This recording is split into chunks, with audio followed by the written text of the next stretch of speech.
Hola, it's Kaipacho with the weekly Pele report for April 20th, 2022. I'm down here at the confluence. The indigenous people always said, where two become one, whether they're streams, creeks, or rivers, where the two join and become one is a sacred place. And I want this to be a sacred report. It's very powerful what I am looking at, seeing, feeling, receiving about what's going on these days. So, this moon is in Sagittarius, the sign of expanding our consciousness through nature and natural law.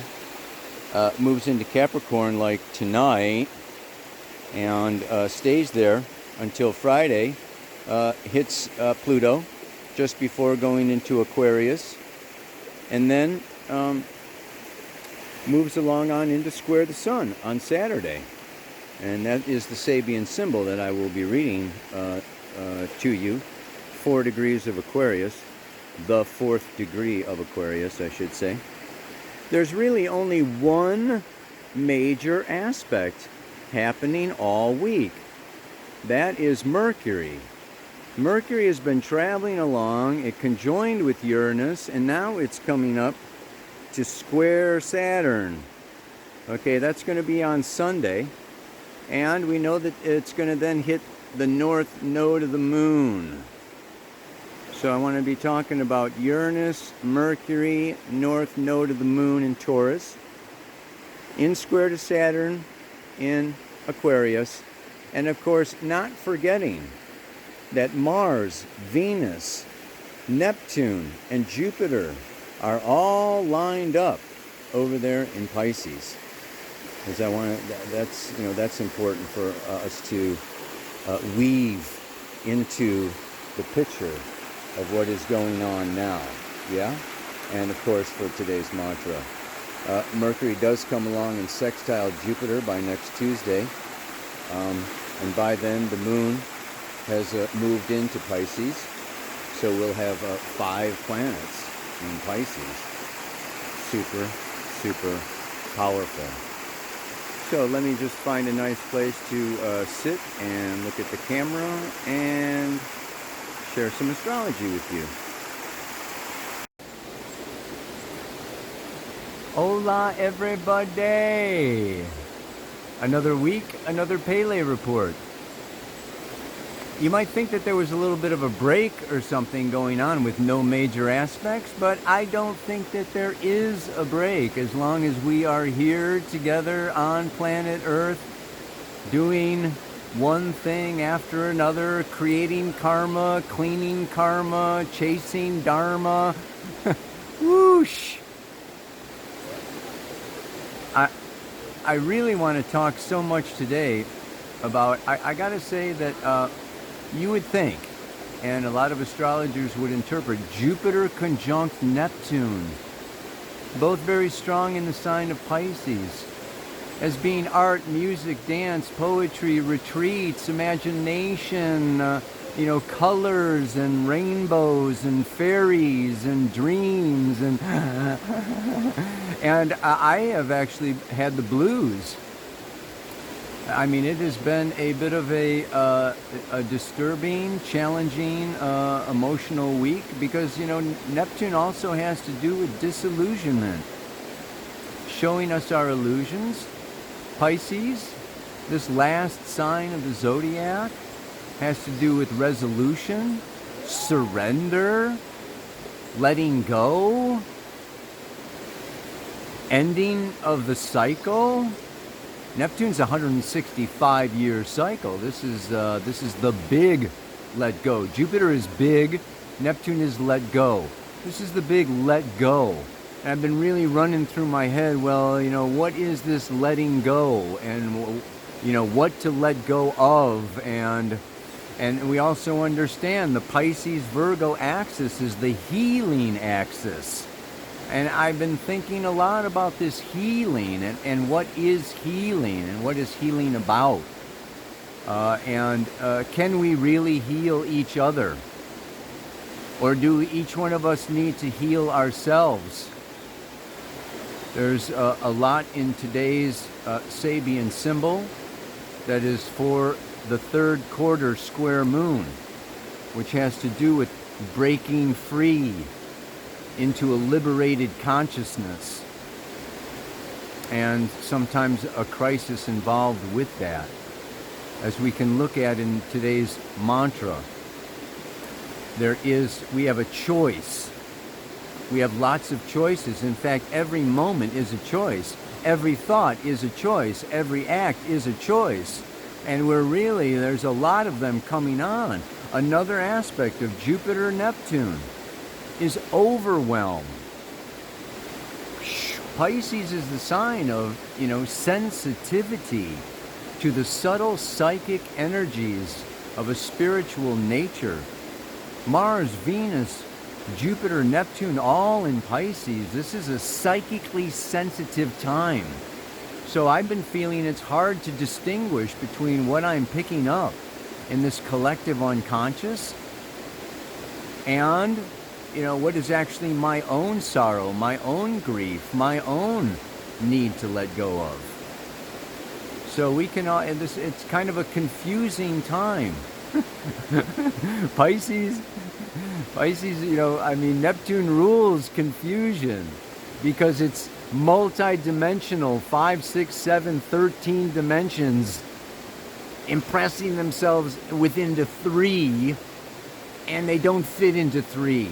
So they upset the status quo. It confuses the mind. It's like our ego mind, our ego third dimensional, linear, logical, rational thinking just cannot conceive of all this, spiritual, subtle energy, frequency, vibration, synchronicity, all the spiritual setups that are happening on a moment-by-moment basis. It's mind-blowing. And this is where we need to go out of our mind, into our intuition, into our heart, into love. And not so much, there are things we cannot figure out. And we're being confronted, we're being faced with a lot of that right now. Yeah? So, the other point that I really wanted to point out is that, yes, we think of Pisces and the infinite potential, infinite spirit, and liken it to the ocean. Neptune, Poseidon, was the god of the oceans, the ocean of oneness, the law of one where there's no separation, there is only union, and the love which joins us all together. It's a very beautiful, perfect picture, isn't it? It's very ideal. It's heaven, heaven's gate. And we look at Neptune as a portal. Neptune is the portal in your chart, in your natal chart, and by transit, where we can squeeze through into nirvana, into samadhi. But how do we do that is the question. And, how temporary is it? And when do we really know we're there versus, some kind of an illusion or self-deception? These are the tricks that I want to talk to you about today. And the other aspect of that is also that we can look at the ocean of oneness as before we got here. Humanity, that is. Remember, maybe some of us remember our past lives when the oceans were pure, clean, natural.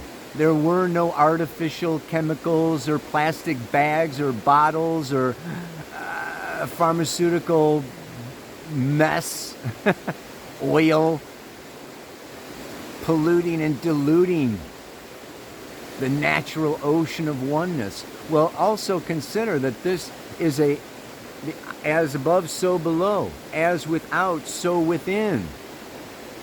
The physical oceans mirror the collective unconscious. And through the course of history, everything that we have discarded from the conscious, whatever we deny, avoid, suppress, ignore, waste, not use. It's like, yeah, I want to eat this taco, but I don't need the wrapper. I'm just going to throw it away. Yeah? Think of this in, these in terms of thoughts, feelings, beliefs. We pick and choose which ones we want, and we throw the others. Where do they go? Into the collective unconscious. So just as the oceans are polluted, the collective unconscious is also polluted with man-made beliefs. And like I say in today's mantra, everything from love to hate is in this pool, this ocean of the collective unconscious. And so it is up to us now to pick and choose. So let me read to you. This is just like so. I mean, I could talk about this Sabian symbol for hours, man. I don't know how long you're going to listen to the Pele report. This is so, I got to say, this is probably one of the most powerful ones I've seen. A Hindu yogi demonstrates his healing powers. The keynote is the disciplined use of spiritual energies in restoring natural harmony disturbed by man's inharmonic attempts to transcend nature through mind. You might want to replay this because I'm just going to read through the whole thing, but it's a lot to unpack. Civilization implies a process of transcending compulsive and rigid biological drives, urges, while making use in a refined and mentalized way of what it cannot control. The goal of a true civilization, Western civilization being to a large extent a caricature of it, is the development of a humanity composed of self-motivated and responsible individuals freely associating according to harmonic patterns in order to produce a vast spiritual chord of consciousness, fully actualizing the potentialities inherent in the archetype humanity.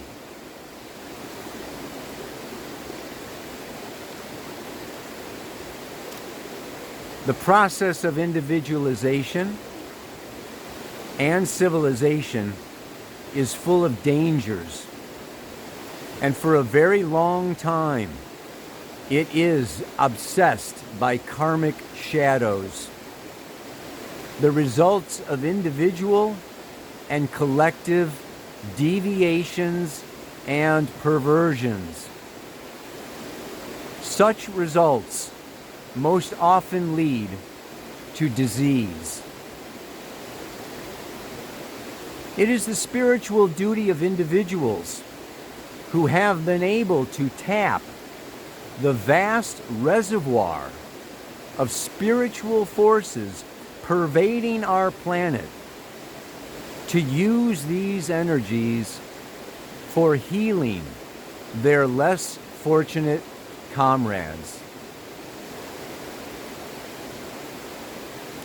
This refers to a technique which not only can be used for the healing of physical illnesses, but for the making whole of whatever has lost its natural root integration and has not yet reached the holistic state of perfect harmony and identification with the divine whole. Self-discipline, purity of motive, compassion, faith in the divine order are required. And, in capital letters, the focusing of spiritual energy.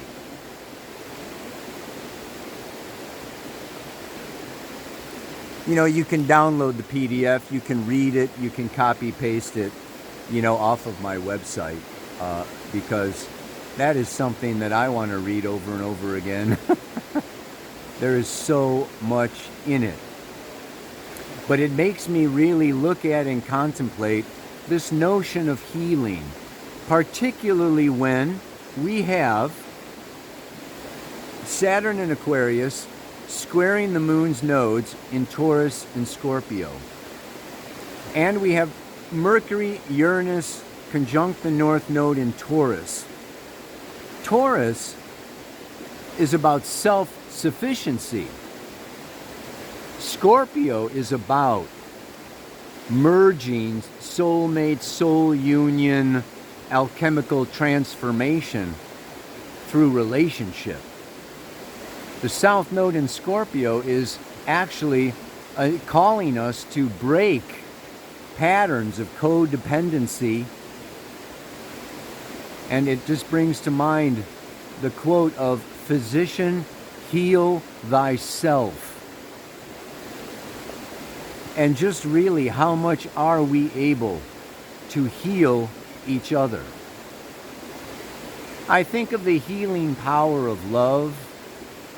I think of counseling, of therapy, of astrology chart readings.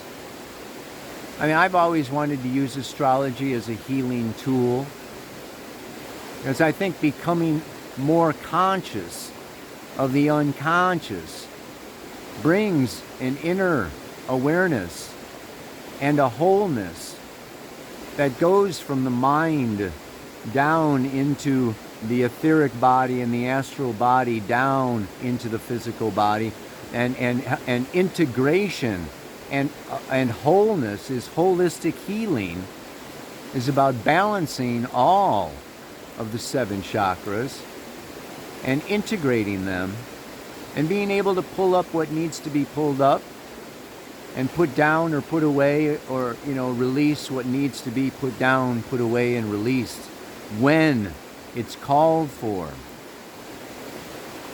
This idea of healing other people, I mean, I feel like, and you can have your own opinion on this, I'm interested in the comments, Can anybody really heal anybody else?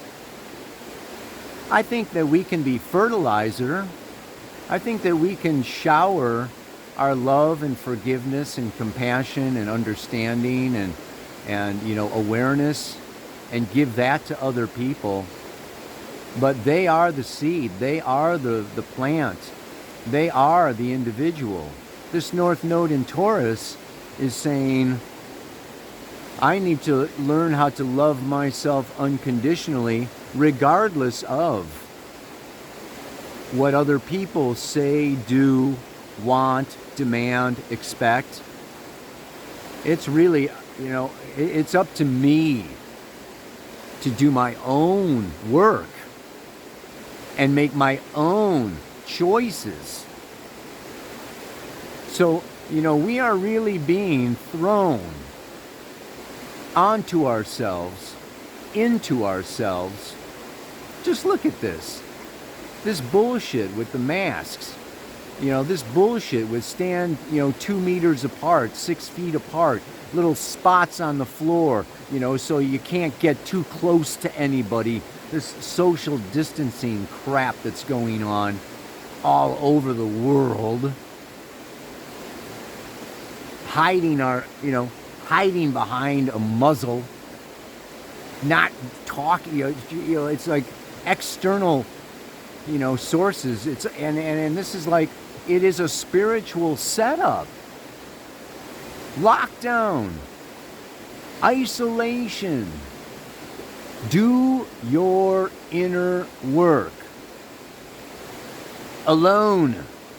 Taurus can be lonely.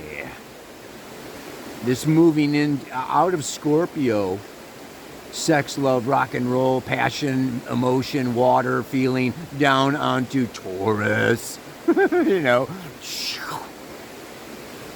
Coming into my own. And yet I think about it, if you fall off a rock and break your arm, you can go to the hospital and a doctor will set your arm, put you in a cast, and well, again, even then it's helping you heal. But even your bones need to, with scar tissue, reconnect. So I don't know. I think we can help each other heal. But here we have, in the Sabian symbol, a yogi actually demonstrating healing powers. And I remember reading the autobiography of a yogi, and there's miracles. Just read the Bible. You've got Jesus Christ not only healing people with a look or a touch of his hand or whatever, but raising them from the dead. So I don't know. Obviously there is a higher level of existence, awareness, soul power that I have not achieved. And I must be talking from my limited perception. But I haven't met anybody who has, I don't know. You tell me. Has somebody healed you? Or has somebody helped you heal yourself? So this is where the mantra comes in. This is where, again, Saturn is choices and decisions. Mercury square Saturn, tough choices, tough decisions.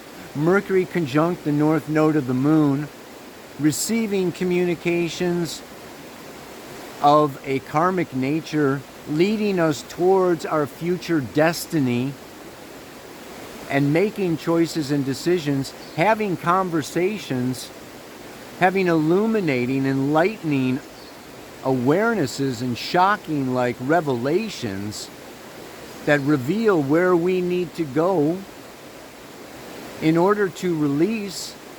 Let's look at it in terms also of emotions, guilt, shame, sorrow, sadness, betrayal, abandonment. Look at these deep emotional wounds that we want to heal. This is the emerging out of Scorpio into Taurus. And I think that we can, like I say, we can be fertilizer for each other, but we really need to choose our own. We with our free will, we choose our own, we make our own destiny. And with that, I want to leave you with this week's song, I Believe in the Good Things Coming. Believe in the good things coming. Believe in the upside of Jupiter, Neptune. Believe in the upside of Venus in Pisces, Mars in Pisces, the sign of the unity and oneness of all life. So today's mantra really is about, within the vast ocean of potential, that is Pisces, yes, infinite potential, all exists from love to hate. I now choose to focus upon that which leads to heaven's gate.